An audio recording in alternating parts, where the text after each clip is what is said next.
आज मकर संक्रांति है और हम मौजूद हैं बिहार साहित्य सम्मेलन पटना में और हमारे साथ अध्यक्ष डॉक्टर अनिल सुलभ जी हैं। सर, आज साहित्य प्रेमियों को क्या कहेंगे मकर संक्रांति का अवसर पर? पहले तो बहुत ही हार्दिकता से बधाई दूंगा सबको। आज ही के दिन सूर्य उत्तरायण होते हैं, मकर राशि में प्रवेश करते हैं। मकर राशि शनि की राशि है, शनि का घर माना जाता है। तो एक प्रकार से क्योंकि सूर्य शनि के पिता माने जाते हैं, इसलिए एक पिता अपने पुत्र के घर में प्रवेश करता है, उसे आशीर्वाद देता है। तो एक शुभ अवसर है, शुभ दिन है आज। आज से नया वर्ष आरंभ होता है विक्रम संवत के मुताबिक। तो मैं सबको नव वर्ष की बधाई भी और शुभकामनाएं भी देता हूं और आशा करता हूं कि इस शुभ दिन पर एक शुभ संवाद, एक शुभ विचार, एक शुभ संदेश समग्र संसार को जाए कि यह भारतवर्ष समग्र वसुधा के सौख्य और सौभाग्य की कामना करता है।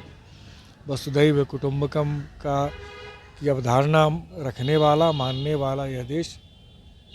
सर्वे भवन्तु सुखिनः, सर्वे सन्तु निरामयाः, सर्वे भद्राणि पश्यन्तु माँ कश्चित् दुख भाग भवेत् का संदेश पूरे संसार को देता है। सर, साहित्य को लेकर, हिंदी साहित्य को लेकर बड़ा लड़ाई आप लड़ रहे हैं इसको राष्ट्रभाषा का दर्जा दिलवाने के लिए।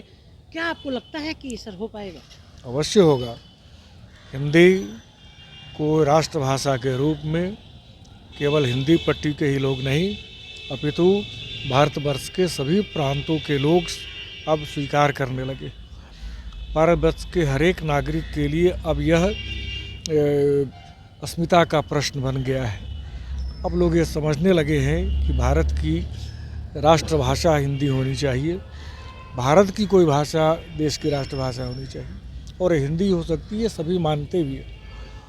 और एक लज्जा का विषय है, वैश्विक लज्जा का विषय है कि औपचारिक रूप से अभी भी तकनीकी रूप से अंग्रेजी जो है वो भारत की राष्ट्रभाषा के रूप बनी हुई है। मैं समझता हूँ कि ये संपूर्ण भारतवर्ष के प्रत्येक नागरिक के लिए, चाहे उत्तर का हो, दक्षिण का हो, पूर्व का हो, पश्चिम का हो, उत्तर पूर्व का हो, सबके लिए ये वैश्विक लज्जा का विषय है कि देश की कोई भाषा देश की राष्ट्रभाषा के पद पर नहीं।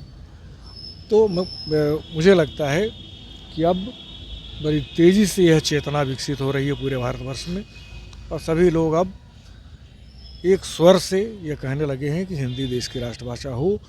और मुझे पूरी आशा है, बल्कि विश्वास है कि निकट भविष्य में यह देश की राष्ट्रभाषा घोषित हो जाएगी। साउथ हो या मणिपुर, मेघालय हो, आप लगातार वहाँ दौरा कर रहे हैं, हिंदी साहित्य पर काम कर रहे हैं, कैसा फीडबैक आता है सर? नहीं, वही तो मैं कह रहा हूँ। एक भ्रांति फैलाई गई है कि दक्षिण में या उत्तर पूर्व में विरोध है हिंदी का। हिंदी का विरोध नहीं है। आम लोग इसका विरोध नहीं करते, आम प्रबुद्धजन इसका विरोध नहीं करते हैं। तो कुछ चंद स्वार्थी राजनीतिक शक्तियाँ वे ही इसका दुष्प्रचार करती हैं और कोई बात नहीं है। और सभी लोग इस बात को, हर प्रबुद्ध व्यक्ति पूरे देश का यह समझता है कि देश को एक सूत्र में पिरोने के लिए, एक सूत्र में जोड़ने के लिए एक भाषा होनी ही चाहिए और वो कोई देश की भाषा हो। और सभी मानते हैं कि हिंदी ही वो स्थान ले सकती है। जो हिंदी के बड़े बड़े विद्वान रहे हैं, जो हमारे धरोहर रहे हैं, उनकी आप लगातार प्रतिदिन आप कार्यक्रम करते रहते हैं, उनको याद करते रहते हैं, कैसा लगता है सर? आनंदप्रद है ये लगता है कि हम अपने पूर्वजों को स्मरण कर उनका आशीर्वाद ले रहे हैं, क्योंकि उन्होंने अपनी सारी शक्तियाँ, ऊर्जा लगा करके अपने तपोबल से आधुनिक हिंदी को स्थापित किया पूरे देश में और विश्व में इसका हिंदी का ध्वज लहरा रहा है। तो जिन पुरोधाओं ने अपना मन प्राण लगा करके, अपनी पूरी आत्मा लगा करके, अपना खून पसीना लगा करके इस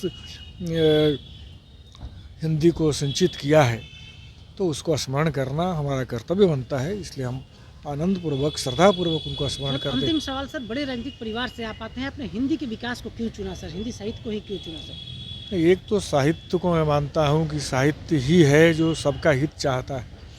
साहित्य में ही सबका हित है। और साहित्य से सबको जुड़ना चाहिए।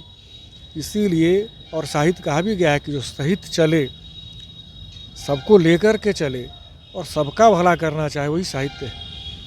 तो इसलिए हमने यह संकल्प लिया कि साहित्य को बल प्रदान करना चाहिए और हिंदी जो स्वतंत्रता के 75 वर्ष बीत जाने के बाद भी अभी तक देश की राष्ट्रभाषा नहीं हो पाई, इसके लिए हम सबको एकजुट होकर के इसके लिए संघर्ष करना चाहिए, इसको स्थापना करानी चाहिए।